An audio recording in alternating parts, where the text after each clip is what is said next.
इडली बनवण्यासाठी मी सर्वात आधी इडली पात्रामध्ये घेत आहे पाणी आणि अर्धा लिंबू। आता मी हे पीठ घेतलेलं आहे, मी हे स्वतः बनवलेलं आहे घरी। याची सविस्तर माहिती मी डिस्क्रिप्शन बॉक्समध्ये दिलेली आहे।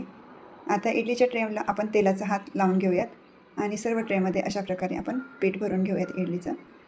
आणि हे ट्रे आपल्याला इडली पात्रात ठेवायचे आहेत आणि हे 15 ते 20 मिनिट आपल्याला गॅसवरती ठेवायचं आहे, म्हणजे आपली इडली व्यवस्थित तयार होईल। आता याला झाकण लावून हे आपल्याला गॅसवरती 15-20 मिनिट ठेवायचं आहे। तोपर्यंत आपण चटणी करून घेऊयात। चटणीसाठी मी घेतलं आहे अद्रक, लसूण, हिरवी मिरची आणि मीठ। हे आपण एकदा मिक्सरमध्ये बारीक करून घेऊयात थोडंसं। व आता त्यामध्ये टाकूयात भाजलेल्या डाळी आणि भाजलेले शेंगदाणे। शेंगदाण्याचे मी साले काढून घेतलेले आहेत आणि आता हे आपण पुन्हा थोडंसं बारीक करून घेऊयात। आता मी यामध्ये घेत आहे ओल्या नारळाचे काप, कोथिंबीर, पाणी, कढीपत्ता आणि थोडेसे पुदिन्याचे पानं। हे आपल्याला पुन्हा व्यवस्थित बारीक करून घ्यायचं आहे। अशा प्रकारे आता आपली चटणी झालेली आहे। आता मी याला तडका देऊन घेणार आहे। तडका देण्यासाठी मी घेतलं आहे तेल, त्यामध्ये टाकली मोहरी, जिरे, कढीपत्ता आणि लाल मिरच्या। हे व्यवस्थित तळून घ्यायचं आहे आणि गरम गरम तडका देऊन घ्यायचा आहे आपल्याला चटणीला आणि व्यवस्थित मिक्स करून घ्यायचं आहे। आता आपली चटणी तयार आहे। आता आपण इडली पात्र खोलून पाहूयात। 20 मिनिटं झालेली आहेत। हे पहा, आता आपली इडलीसुद्धा तयार आहे। ती थंड करायला ठेवते मी। थंड झाल्यावरती आपण इडली काढून घेऊयात। आता तुम्ही पाहू शकता इडली किती छान झालेली आहे, एकदम फुगलेली आहे आणि सॉफ्टसुद्धा झालेली आहे।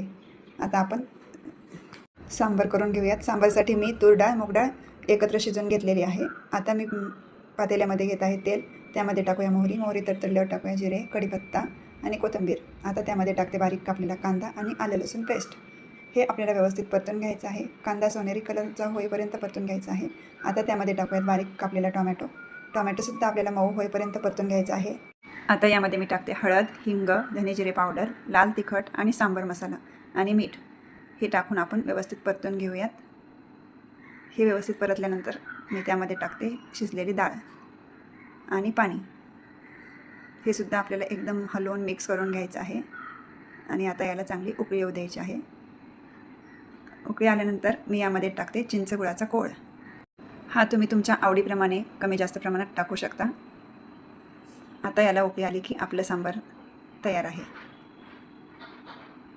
हे पहा, आता आपलं सांबार तयार आहे। अशा प्रकारे आज आपण बनवली आहे इडली, सांबार आणि चटणी। तुम्हाला जर माझी रेसिपी आवडली असेल तर माझ्या रेसिपीला लाईक करा, शेअर करा आणि माझ्या चॅनलला सबस्क्राईब करा।